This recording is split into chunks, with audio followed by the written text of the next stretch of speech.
നമ്മുടെ നാട് ഒരു കാലത്തും രക്ഷപ്പെടാത്തതിന്റെ ഒരു കാരണം ഞാൻ പറഞ്ഞുതരാം.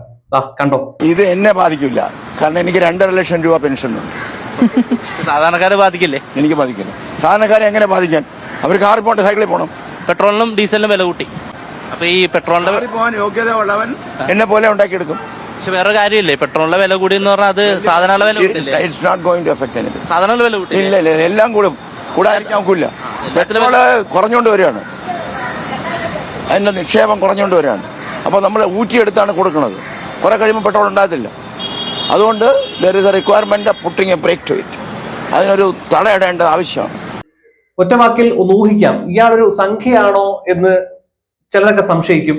അറിയില്ല ഇയാളുടെ പാർട്ടി ഏതാണെന്നോ ഇയാൾ എന്ത് അനുഭവം നമുക്കറിയില്ല. പെട്രോൾ വില കൂട്ടിയാലും ഇയാൾക്ക് പ്രശ്നമില്ലെന്നാണ് പറഞ്ഞു വരുന്നത്. കാരണം അയാൾക്ക് 2.5 ലക്ഷത്തോളം രൂപ പെൻഷൻ, അതായത് വീട്ടിലിരുന്ന് സുഖിക്കുന്നതിന് സർക്കാർ, ഞാനും നീയും നിങ്ങളും ഒക്കെ ചേർന്ന് 2.5 ലക്ഷം രൂപ ഇയാൾക്ക് കൊടുത്തോണ്ടിരിക്കുകയാണെന്ന്. എങ്ങനെയുണ്ട്? എന്നിട്ട് പാവപ്പെട്ട ജനങ്ങളോട് പുച്ഛം. പെട്രോളിന് വില കൂട്ടിയാൽ എന്നെപ്പോലുള്ള ആളുകൾക്ക് പ്രശ്നമില്ല, കാറില്ലാത്തവർ സൈക്കിളിൽ പോകട്ടെ. നമ്മളെ നാട് നന്നാവാത്തത് ഇതുപോലുള്ള ആളുകളെ തീറ്റിപ്പോറ്റുന്നത് കൊണ്ടാണ്. മനസ്സിലായില്ലേ?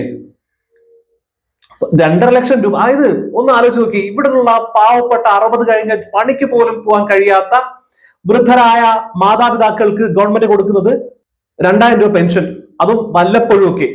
ആ 2000 രൂപ കൊണ്ട് വേണം അവര് ഒരു മാസം കഴിച്ചു കൂട്ടാൻ, വേറെ വരുമാന മാർഗം ഇല്ലെങ്കിൽ. ഇവിടെ ഒരു പണിക്കും പോവാതെ പണ്ട് സർക്കാർ ജോലി ചെയ്ത തഴമ്പുള്ളതുകൊണ്ട് മാത്രം എന്റെയും നിങ്ങളുടെയും പോക്കറ്റിൽ നിന്ന് 2.5 ലക്ഷം രൂപയാണ് നമ്മുടെ സർക്കാർ, കേന്ദ്ര ഗവൺമെന്റോ കേരള ഗവൺമെന്റോ അറിയില്ല, ഏത് സർക്കാരാണെങ്കിലും 2.5 ലക്ഷം രൂപ. ഇവിടെ ഒരു വീട് വെക്കാൻ, ഒരു പാവപ്പെട്ട കുടുംബത്തിന് ഒരു വീട് വെക്കാനായിട്ട് ജീവിതകാലം മുഴുവൻ കഴിയാനുള്ള ഒരു വീട് വെക്കാൻ സർക്കാർ കൊടുക്കുന്ന 4 ലക്ഷം രൂപയാണ്. അപ്പോഴാണ് ആ സാഹചര്യമുള്ള നമ്മുടെ കേരളത്തിൽ പാവപ്പെട്ട ജനങ്ങൾക്ക്, 60 കഴിഞ്ഞ മാതാപിതാക്കൾക്ക്, വൃദ്ധരായ ആൾക്ക് 2000 രൂപ പെൻഷൻ കൊടുക്കുന്ന ഈ ഒരു കാലഘട്ടത്തിൽ ഇതുപോലുള്ള സർക്കാർ ജോലി ചെയ്ത ആളുകൾക്ക് 2.5 ലക്ഷം രൂപ പെൻഷൻ കൊടുക്കുന്നു. അപ്പോൾ ഇയാളുടെ ശമ്പളം 5 ലക്ഷം രൂപയായിരുന്നു ഒരു മാസം. ഇപ്പൊ 2 ലക്ഷം മേടിക്കുമെന്ന് പറയുന്നു. എന്നിട്ട് ഇയാൾ പറയാണ് സാധാരണക്കാരുടെ പുച്ഛം, ഇയാളെ പോലെ എല്ലാവരും ആവാനായിട്ട്. അത് ഈ ലോകത്ത് നടക്കുന്ന സംഭവമാണോ ഇത്? പെട്രോൾ വില കൂടിയാൽ പ്രശ്നമില്ല എന്ന് എനിക്കൊന്നും ഇയാൾ സംഖ്യയാണോ? പെട്രോൾ വില അവർക്കാണല്ലോ പെട്രോൾ വില എത്ര കൂട്ടിയാലും ഒരു പ്രശ്നമില്ല എന്ന് പറയുന്നത്. മറ്റ് ഗവൺമെന്റുകൾ, UPA ഗവൺമെന്റ് പെട്രോളിന്റെ വില കൂട്ടിയപ്പോൾ ഇന്നും കൂടി, ഇന്നലെ ഇന്നുമായിട്ട് പെട്രോളിന്റെ വില കൂടിക്കൊണ്ട് നമ്മൾ അറിയുന്നില്ലെന്നേ ഉള്ളൂ കേട്ടോ. പെട്രോളിന്റെ വില കൂടിക്കൊണ്ടിരിക്കുക. ഇങ്ങനെ വില കൂടിയപ്പോൾ, അതായത് 2014 പെട്രോളിന്റെ വില 65 രൂപ, ഇന്ന് 110 രൂപയിലേക്ക് പോകാൻ പോകുന്നു. അന്ന് 65 രൂപയിൽ നിന്നും 1 രൂപ കൂടിയപ്പോൾ അന്നുണ്ടായിരുന്ന BJP-യുടെ ആളുകൾ വണ്ടി മുരുട്ടിക്കൊണ്ട് സമരം ചെയ്ത ആളുകളാ. ഇന്ന് 110 രൂപ ആകാൻ പോകുമ്പോഴും ഓച്ചാരിച്ചിരിക്കുകയാണ്. ഒരു സമരമില്ല, ഒരു പുല്ലുമില്ല. ഇതുപോലെ പറയാണ് പെട്രോൾ എത്ര വേണമെങ്കിലും കൂട്ടിക്കോട്ടെ, ഞങ്ങളെ ബാധിക്കില്ല എന്ന്. ഞങ്ങൾ എന്ന് പറഞ്ഞാൽ ആരാ? കോടീശ്വരന്മാര്. അവരെ ബാധിക്കില്ല, അവർക്ക് പ്രശ്നമില്ല. കാര്യം ജോലി ചെയ്യാതെ തിന്നുന്ന ആളുകളല്ലേ, അങ്ങനെ കിട്ടുന്ന കാശല്ലേ ഇത്. ഒരു ജോലിക്കും പോവാതെ വീട്ടിൽ കിട്ടുന്ന കാശല്ലേ, പാവപ്പെട്ടവന്റെ വിയർപ്പ്. മനുഷ്യ, നിങ്ങൾക്ക് കിട്ടുന്ന 2 ലക്ഷം രൂപ ഉണ്ടല്ലോ ഒരു മാസം, അതായത് 10 മാസം കൂടുമ്പോ 25 ലക്ഷം രൂപ, 12 മാസം ആകുമ്പോഴത്തേക്ക് 30 ലക്ഷം രൂപയാണ് നിങ്ങൾക്ക് കിട്ടുന്നത്. ഇത് നിങ്ങൾ നേരത്തെ പറഞ്ഞ് തള്ളിയില്ലേ പാവപ്പെട്ടവനാന്ന്. അങ്ങനെ ഉള്ള പാവപ്പെട്ടവരിൽ രാവും പകലുമില്ലാതെ കഷ്ടപ്പെട്ടുണ്ടാക്കുന്ന വിയർപ്പിന്റെ അംശമാണ് താങ്കൾക്ക് തരുന്ന, താങ്കൾ പോക്കറ്റിലേക്ക് മേടിച്ചിരുന്ന പെൻഷൻ എന്ന് പറയുന്ന 2.5 ലക്ഷം രൂപ. മനസ്സിലായോ? ഇവിടെ പാവപ്പെട്ടവരുടെ അധ്വാനമാണ് താങ്കളുടെ പോക്കറ്റിലേക്ക് വരുന്നത്. ഈ പെൻഷൻ കൊടുക്കുന്നത് നിങ്ങൾക്ക് നിർത്താൻ പറ്റുമോ സർക്കാരെ? ഇവിടെ പെൻഷൻ കൊടുക്കുന്നത് മിലിറ്ററിക്ക് മാത്രമാണ്, അല്ലെങ്കിൽ പോലീസുകാർക്ക്, അത്രയും ഡേഞ്ചർ ജോലി ചെയ്യുന്ന ആളുകൾക്ക് പെൻഷൻ കൊടുക്കണം. ഇന്ത്യൻ സൈന്യത്തിന് പെൻഷൻ കൊടുക്കണം.